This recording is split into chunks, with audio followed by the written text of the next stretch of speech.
প্রিয় দেশবাসী, আজ বাংলাদেশ একটি গভীর সংকটময় মুহূর্তের মধ্য দিয়ে যাচ্ছে। এখন পর্যন্ত আমাদের প্রাপ্ত খবর অনুযায়ী আওয়ামী লীগ, ছাত্রলীগ, যুবলীগের সন্ত্রাসীরা গুলি করে কুপিয়ে প্রায় 30-এর অধিক শিক্ষার ছাত্র জনতাকে হত্যা করেছে এবং দিন শেষ হতে হতে এই সংখ্যাটা কোথায় গিয়ে দাঁড়ায় আমরা জানি না। এরই প্রেক্ষিতে আমরা একটি সিদ্ধান্ত নিয়েছি। আমাদের একটি জরুরি সিদ্ধান্ত মোতাবেক আমাদের যে 6 তারিখের যে লং মার্চ টু ঢাকা কর্মসূচি ছিল সেটাকে আমরা একদিন এগিয়ে নিয়ে এসেছি।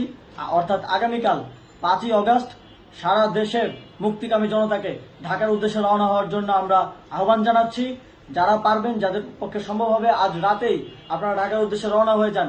আমরা আগামীকাল সারা দেশের মুক্তিকামী জনতাকে ঢাকায় আসার আহ্বান জানাচ্ছি।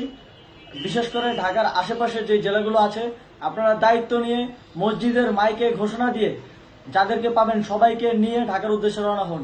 এই লড়াই আমাদের জন্য একটি চূড়ান্ত লড়াই। আমরা চূড়ান্ত ঘোষণার জন্য প্রস্তুত। আমরা গণভবনের দিকে যাত্রার জন্য প্রস্তুত এবং সেই উদ্দেশ্যেই আপনারা সবাই ঢাকা আসুন।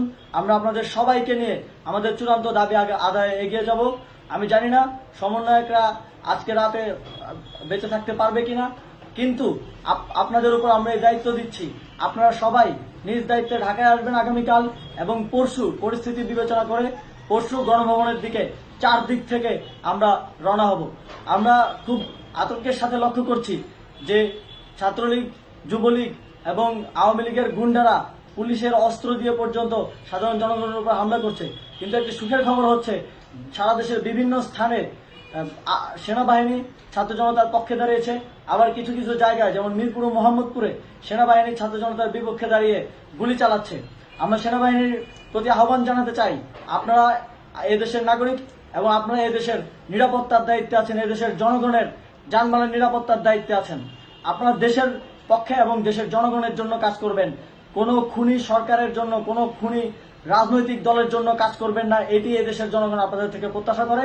আমাদের এই আন্দোলনে সম্পূর্ণ সমর্থন দিয়ে হয় নিরপেক্ষ থাকুন, অথবা এই খুনি বাহিনীকে, সরকারের খুনি বাহিনীকে প্রতিহত করুন, তাদেরকে যথাযথ শাস্তির আওতায় নিয়ে আসুন।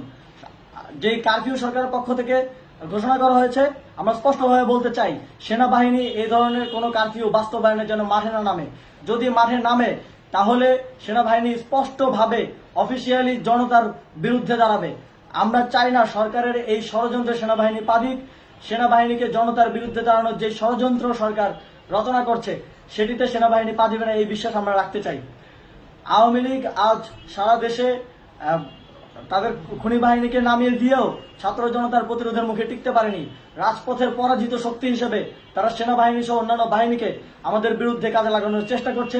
এই চেষ্টাকে, এই ষড়যন্ত্রকে ব্যর্থ করতে হবে এবং আগামীকাল সারা দেশে মসজিদে মসজিদে ঘোষণা দিয়ে ঢাকার উদ্দেশ্যে আপনারা রওনা হন। প্রত্যেকটি পরিবার থেকে অন্ততপক্ষে একজনকে ঢাকার উদ্দেশ্যে রওনা করে দিন, এই ইতিহাসের সাক্ষী হতে, একটি নতুন বাংলাদেশের অভ্যুদয় ঘটানোর একজন কর্মী হতে।